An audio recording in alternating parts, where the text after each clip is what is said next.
Hello, everyone. You are listening to She Leads with Carly. I'm your host, Carly Malatsky, and my guest today is Kristina Gibson. Kristina is currently the Chief Product Officer at Dott, a shared micromobility operator that is on a mission to free cities with clean rides for everyone through electric scooters and electric bikes. Kristina has been in product roles for 10 plus years, and prior to Dott, she held the Director of Product role at very well-known companies, including Booking.com, Lyft, and Eventbrite. She started her career in product as an associate product manager at Mint.com, which then became acquired by Intuit. So from an APM all the way to Chief Product Officer, I am incredibly excited to talk to Kristina and learn more about you. So Kristina, thank you for joining the show. How are you? I'm doing well. Thanks so much for having me, Carly. Of course. So first, Kristina, set the scene. Where are you in the world? What's the work? Are you in the office? Are you at home? What's the work setting like? I am in Amsterdam, where I live. I am currently working from home. We have a flexible work setup. Most days I actually go into the office, but today for this recording, I chose to be at home. It's a little quieter. Yes, amazing. So I want to go, typically what I do is go all the way back to college. So you graduated from Virginia Tech in marketing management, global business, and Spanish. So at this point in your career, how are you imagining your career, years ahead? And did you hear about product management at this point? Yeah, so I think when I was in university, I did not know about product management.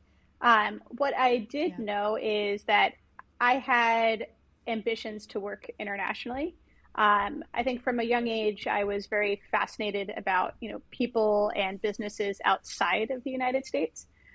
So I think that led me to, pursue a study abroad program at Virginia Tech, which led me to get a concentration looking at global commerce.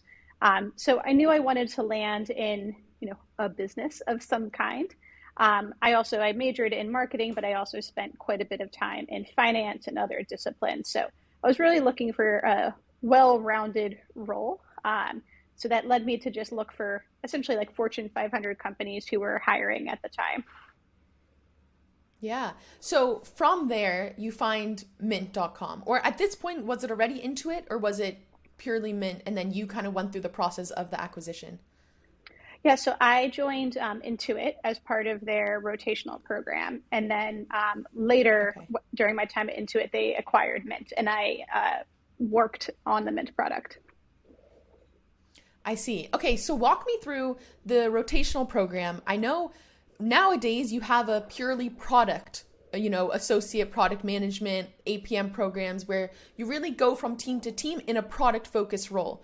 I believe your RPM program was a little different in that it wasn't only product focused. So walk me through that, the benefits of that, what you gained from that experience. Yeah, so I think you're correct. It was not focused just on product. It was really across all business functions. And for me, like what I really gained was a strong understanding of how business works across disciplines within a company, but also connection with really strong mentors and managers. So for me, my experience in the rotational program, I spent time in a marketing rotation. I spent time in a product rotation. I spent time in kind of a global product rotation. And then I also spent time in more of a corporate strategy function. So for me, the first time that I actually got to work on product, I was really lucky to be paired up with a very strong female product management leader. And she really showed me the ropes on what product could be. And it really just it inspired me in the sense that I could use my business skills to actually build something and work with a more technical team. Yeah. So at this point, what were some challenges or at least friction points of breaking into product that maybe weren't so natural that you had to really learn from others or do your own research? Yeah, so I think one of the great benefits of the rotational program is that you were able to take on a product management function without any real product management experience. And I do think that is one of the challenges sometimes is how do you get your first product role? So I think it was really lucky that, Intuit had carved out, these rotations of 6 months where you could, get a chance to work with an engineering team and work on a product and see what it was like. I think some of the challenges were really just learning a brand new skill, and also overcoming, the fact that you weren't an engineer yourself. Like you couldn't actually do the work. Like I couldn't build the software that we needed to build. I had to, understand how, as a product manager, I could lead the team in actually delivering like what we were looking to build. Yeah. And it brings up a point that it comes up a lot, this idea of having technical background, right? And being able to really understand what the engineers are going through and talk with them about their process. Did you find there was a gap, and did you have to really learn their language, or how was that process of really being able to talk to engineers, and how has that changed kind of throughout your career? Yeah, I think it was quite some time ago, but I do think in the beginning Yeah. it was a challenge, but it was also just being open and curious. So while I wasn't a software engineer myself, I had friends who were software engineers. People in my family are software engineers, so I could, ask questions, and essentially just really embracing curiosity. It's like, okay, I don't actually know what this language is. I don't know how this would impact the API that we're trying to build, but I can Google, I can ask questions, I can, increase my, novice understanding of what this means. So I think that's kind of where I started, just asking questions, and that's the benefit of also being in a rotational program. Everyone knows that you're new. So there's not a Right. bias of why is this person asking this question? Like they knew that we were, new to the product management space. I think Yeah. over my career, the more experience you have working with engineers and building out software, I think the more technical you can become over time, and you start to understand the level of detail that you need to go into, and where you can add value and where you just trust the team. Yeah. So, as of now, given reflecting on your early career in product, being in a RPM program and then rising up to global product manager, and then obviously going through these top companies and now as CPO, when you're hiring for product managers and when you're even instilling the values in the PMs that you manage and when they're hiring, how do what are you looking for in a new PM, and how do you take one who maybe doesn't have this experience and maybe are transitioning from an engineering background or a design background versus those who've gone up from APM to director to kind of the ladder that you've done? How do you play the two together? So I think what you're asking is, when I'm looking to build a team, how do I kind of take people who've had more of a traditional product management trajectory versus someone who's transitioning from another function? Yeah, And I and like actually, how do yeah, those yeah. And how do those, maybe those particularly the ones that are transitioning, how do they stick out, right? Like how do they stand out and be able to get their foot in the door? yeah. So I think what I usually screen for, especially if someone's coming from a non-traditional background, is like their why, like what is their motivation for getting into product? Because I Yeah. really believe that product, you can have an aptitude for it. Like you can show interest and you can learn it over time. It's not necessarily a hard skill. I think there's a lot of backgrounds that lend themselves to be like a great magnet for like good product managers. So I tend to look for empathy, understanding of customer needs, strong communication and collaboration skills, and then just general business understanding and acumen. And I think if the individual is kind of showing strong promise in those areas, like it's something that, in the right type of product role, like they can be successful. Yeah. How do you have tips for preparing in the sense of gaining the mental muscle or whatever it may be to talk to users? Oh, that's a tricky one. I mean, I think it's just being curious and thinking of it as a conversation and being very clear on what are you trying to learn. So a lot of times when you're conducting user research or user interviews, you're trying to understand. So at Intuit, they had this concept of follow me homes, where essentially you would go and actually view the person, like if you were working on like QuickBooks, like small business accounting software, you would go and actually observe the person in their in their business with their cash register, with all of their books and the chaos of their storefront around them, because it helped you gain an even deeper understanding of what they were looking for. And I think when you're trying to learn, it's just being curious and having good kind of listening skills, which sounds silly, but not coming in with like, oh, well, I want to build this feature, so I'm going to find information that they're saying so I can validate what I want to build. It's more letting them guide the conversation and being open to the surprise that, maybe there's something completely different that is like the biggest pain point for that user.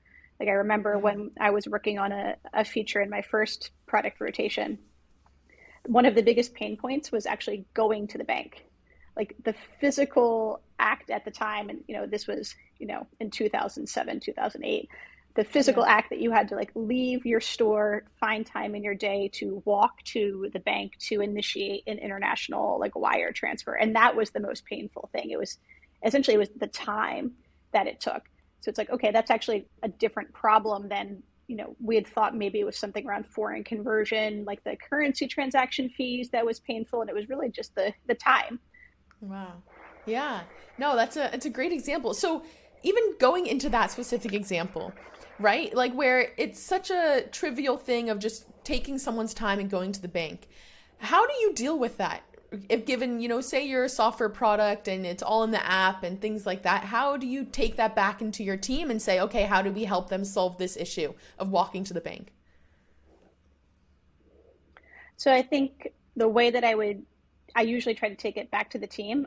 Well, actually, first, whenever possible, I love the team to be able to come with me on the user interviews. But when that's not possible, really just translating it into like what the customer is feeling. So yes, it's the time to go to the bank. So how can we actually make our solution faster? How can we help them discover the feature? From a kind of product marketing angle, how can we make sure that the value proposition on how we're describing the feature talks about the time savings? So we shouldn't go into the nitty gritty details of, save money on, foreign currency conversion. It's more save time. So really using that as an opportunity to explain the feature in more detail. Yeah. And I think what you mentioned also is coming into these user talks without any biases. It obviously reduces the amount of time spent in the future, right? And it almost like makes the whole process that much more effective instead of going back to the drawing board and being like, okay, we have this problem. We think this is it. Let's build for that. So now I'd love to talk about being at Mint.com and Intuit, going from global product to now Eventbrite, right? And then you go to Lyft and Booking.com. All of these companies are very well-known consumer-facing, ones that we see on a daily basis. I'd love to know, what did you consider and what were you optimizing for when you were considering these new opportunities that come up? So on the one hand, is it, passion for the product and the impact it's having, or were you mainly focused on, this is a great opportunity for me as a new leader in product? How are you playing these new opportunities? Yeah, so I think it's changed over my career. So I think with each step, I was looking for something different. And sometimes I like to say that you should product manage your product manager career. In the sense of like, okay, what's the problem that you're actually solving for? So I think early in my career, it was very much the finding a strong manager. And I was lucky in the sense that the rotational program was always pairing you up with people within Intuit who were identified as top people managers. After I exited the rotational program, I wanted to work on something that was international. That was really important to me, that I could own the product end to end and that it was something that could reach people outside of the US. So that actually led me to take a role that was maybe less attractive to some of my peer group because it wasn't on the latest technology and it wasn't located in a certain city, but it fit for what I was looking for. And then I think over time, when I think about what I was looking for in the different steps, it was about experience. So, okay, maybe I haven't worked on this part of the product lifecycle before. Like, how can I take a role within my company to work on this stage? And then also different types of products. So I think early on, I was only working on web products. So I wanted to take a role where I could have mobile exposure. I think when I joined Lyft, I was really looking for opportunity to work on products that had some of an operational and strategic component. And I continued to follow that through. And one of the many things that I was excited about with my role at Dott was the fact that we have both hardware and IoT. So I really get to work on the connected experience across all these different product touch points. Yeah. Wow. So it seems so intentional. I really appreciate that. I like that. And particularly when you mentioned the idea of, working on a different aspect of the product. So possibly the same company, but a different aspect. How did you go about that? Was that you advocating for yourself, mentioning it to your manager, saying, I want to go here? Was it seamless? Was it tricky? How did you navigate that? I think in general, the advice I always give people is if you aren't asking, you're never going to hear the yes. So you need Yeah. to let people know what you're looking for. So not necessarily about a portion of the product life cycle, but there was a point in my career where I was really wanting to get deeper into people management. I'd managed one person before or interns, but I never had the experience of actually building out a team. And that was something that I was really excited about. Uh, so I made sure that my manager was aware that this is something that I wanted. And at that time, the company was purposely very flat in terms of hierarchy. There weren't, PMs reporting into PMs. But because I had made this clear that this was something I was interested in, when an opportunity came up to work on user insights and user research, it's like, hey, like we actually need someone to manage this area. There's, one or two people over here. Like, is that something you would be interested in taking over? So while it wasn't directly related to product, it was giving me that people management exposure that I was interested in. So I would always just say, be intentional about what you're looking for and then be open to something, even if it doesn't feel like the exact fit of what you wanted. Yeah. When you started managing people, whether it's one or two and then a whole team, how was that transition? I know obviously there's imposter syndrome that comes and whether you feel ready to be a manager. Did you experience that? What were some challenges you had? I think managing people is probably one of the more challenging aspects in my career. Yeah. People are very different than products because every single person needs something different.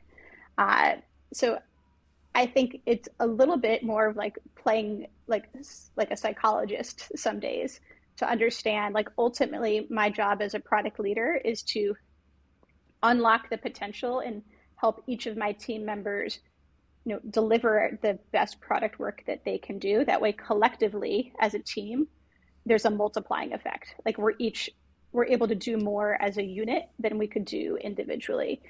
So I definitely think it was challenging, and certainly had some hiccups along the way.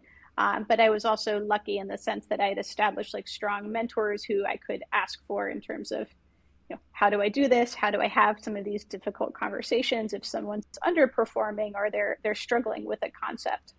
Yeah. So I want to go into Dott, obviously. And by the way, I'm a big user of Dott now that it's in Tel Aviv. So I'm excited to talk about that. But what you I know, just, I'm so happy we were launched in time. I know, it was crazy. It actually worked out perfect timing. But what you just mentioned also about motivating people of, everyone's different, right? Everyone needs different messaging. And I've seen this I worked at a startup and I saw how, a brainstorming session, for instance, the designers and the designers came out excited about these new features. And the engineers came out of the meeting like, this is crazy. How are we going to do all of this? And overwhelmed. Have you experienced this and how do you play these two contrary views and motivations? How do you play them together and ensure everyone is motivated? I think what I try to do in those situations is align on a common goal. Okay. Like what collectively as a team are we trying to accomplish? So maybe it's, we're trying to, if we take Dot, for example, we're trying to make the parking experience as seamless as possible. Like working with the cities and how they want the, parking set up to be and knowing the, constraints that we have on like hardware and GPS accuracy and how do we actually make this a great experience for all the different stakeholders? And then the more that you can align on this is the common goal. I remind everyone that we each have our own strengths that we bring to the table. So from an engineering perspective, like, they're rightfully there to point out like, well, this will be inaccurate, or this is going to take too long, or there's complexity here. Right. So making sure that we all listen and understand each other's viewpoints, but then we can kind of direct that towards, okay, so how do we overcome this, or how do we still achieve the goal, knowing what you know? And I think if you're able to create that sense of like mutual respect and teamwork, you're able to all pull together and actually achieve the goal that you've set out, which ultimately is usually solving a problem for the customer. Yeah. Okay. Amazing. So walk me through, you got this opportunity at Dott. What attracted you to Dott, and especially being now the chief product officer, right? So really going from APM to now the highest of highest roles as a product leader. How did you view this? So how did I view the transition, or The opportunity, and really going to Dott and being like, okay, I'm excited about yeah. this new opportunity to go to this new company. Yeah, so I was introduced to Dot right when they raised their Series A. And when I was previously at Lyft, I was very deep into the micromobility and the technology that we can be building to actually transform our cities.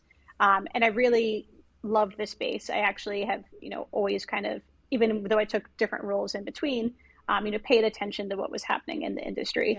Yeah. So I really enjoyed the fact that this was an opportunity to, play a strong role in, changing the way that people move around. So I joined as the head of product, and then, worked my way up to be CPO. Yeah. And I think the work that I'm doing, it's a lot of it can be, sometimes it feels like the same, but it's just elevated to another level. The scope of the work that I have is a bit larger. My team is also more senior in their own leadership. And I'm playing a much stronger role with the rest of the executive team on defining like the company's strategy, what's our company vision. And for me, I actually think this is critical. And it's one of the reasons why I was really looking forward to getting to the CPO level, because your product can be more successful when you have stronger influence over things like, marketing or pricing or the overall, trajectory of the operational goals of the company. And that's where you're really actually able to see the end-to-end experience, which is what customers think about. Customers don't think about, oh, this software component or this like IoT module. They just care about like, hey, did the product do what I needed it to do? So you mentioned, given your role, you are definitely heavily thinking of the business strategy. So I'm curious, when you are thinking of product features and prioritizing different features and what should be added, what should be taken away, how should we change things? Usually I ask, how do you take in the user feedback and then the business strategy? But I'm going to add another tenet, if you will, which is competition. So, me as a e-scooter user in Tel Aviv, you see these, 5 different companies, whether it's Dott, Lime, Wind, whatever it may be, and they're all, in my mind, completing the same function. So when you're thinking of these new features and when you're managing your team, how do you play all 3 buckets together? It's usually about striking the balance and understanding, ultimately, I think, what, if I have to force rank them, I usually say, what does the user want? Because in some cases, the user is looking for, in the sense of like from a competitive perspective, like they're looking for a service that's reliable, one that they can count on, one that is affordable at the right price point. And so over time, how can we build features to help to address that core need, of a rider or a user in the city? And throughout my career, because I've worked on a lot of consumer-facing products, a lot of times in very competitive marketplaces, I really encourage and try to build within my teams this almost resilience to be aware. Like, obviously, you need to be aware of what your competition is doing, but don't obsess over what they're doing. Just because the competition has built a feature does not mean, necessarily that we should build the same feature. And then sometimes there's a lot of reasons why you shouldn't, because it's not core to our strategy, or it's not the right time to build that feature. So really trying to, run the race and listen to our own customer base on what they're looking for. I just thought of this. Is it tricky to get user feedback given that it's a hardware product? Yes, it's software, you have an app, but other than how was your ride, good, bad, medium, how do you guys get user feedback? What's the best way?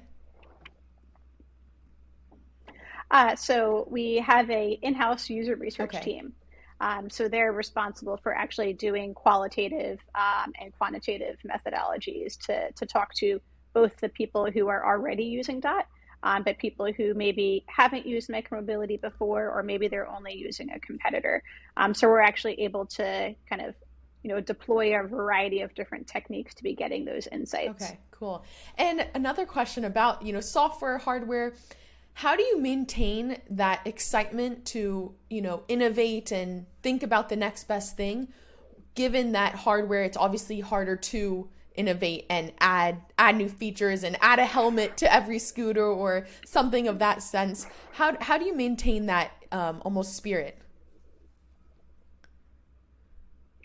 Yeah, I mean, I think hardware is Yeah. hard, but it has longer lead times. But I also think it is exciting to think about, and it really just puts more of a focus on planning. So it's like if you think of it in different waves, okay, what do we need to be having 3 years from Okay. now in terms of functionality, and how can we plan to be building for that, and then creating a strategy to achieve that. And in some cases, you're constrained. It's like, oh, we would love, the vehicle to do this, but it's just not going to be possible this year. And sometimes with constraints, there is like creativity. It's like, okay, well, we can't do this exactly the way that we want, but hey, there's this, off the shelf component that we can use our in-house team to, build around, and we can get to something that works. And then we can see how that's performing. And then we actually know, should we be investing in building like a more of a custom model for this in our future hardware Yeah, launch. wow. Okay. And one thing I'm curious about, and you mentioned it before, how even from a young age, you were always curious about exploring different cultures, branching away from the States and really working in different cultures. Now, being in Amsterdam, having worked in California and other parts of the world, what have you learned? What has been the biggest gain of really experiencing different cultures from a product sense and also from an individual and personal sense? I think in general just has encouraged me to be even more Mm, open, and you're just constantly challenging your own bias and really putting an emphasis on clear communication, because culturally everyone has their own communication style. I know when I was managing a team, um, I had at one point, I think, probably 10 different wow. backgrounds and different communication styles, from very direct to indirect to wanting to start a meeting, like learning all about your weekend, to being like, it's 3:01. Like, why are we not Yeah. beginning the meeting? And I think it just creates a sense of really trying to understand where the other individual is coming from, and then creating that right balance so everyone can like work more harmoniously. And I think as a leader, it's like very important to understand that, and building products for people, across Europe and across the world, also understanding, how does someone, potentially in Tel Aviv, like how does their commute differ than somebody who's, in Brussels, and how can we use that to make sure that we're, being as local as Yeah. possible. And I could argue that, given all those points you just mentioned, I think that has such a direct value add to specifically being a product leader, right? Because like you said, it's not only different cultures and different, wanting to start a meeting on time versus not, but also the engineering mindset and the marketing and the designer. So I think it all plays a part, which is great. I love that. So, Christina, I have to ask, I end off every episode, what is your favorite product and why? Oh, favorite product is like, it's so difficult to pick. So I think when I try to evaluate products, it's usually a mix of functional, like does it actually do Yeah. what it needs to do, and then also like aesthetics, like is it well designed? Do I like the way it works? And I think I apply those kind of criteria across, like, mobile apps all the way into like actual physical products that you buy. One mobile app that I've always thought has done like a really nice job of all of those, as well as really working on the user need, is Duolingo for language learning. I think they've done a lot in terms of data and gamification, and are constantly iterating. So I think from a mobile app perspective, I usually say Duolingo, but it really changes, over time on what I'm using the most, both in terms of technology, but also physical product. I love it. And so Duolingo, my connection to that is TikTok, the owl. I don't know if you know, but the owl has gone completely viral. So which is amazing. That's like beautiful marketing strategy and everything. Yeah. So I love that. Well, Kristina, I have to say thank you so much for coming on SheLeads. It's been an absolute pleasure. I've learned so much from you. So yeah, thank you again.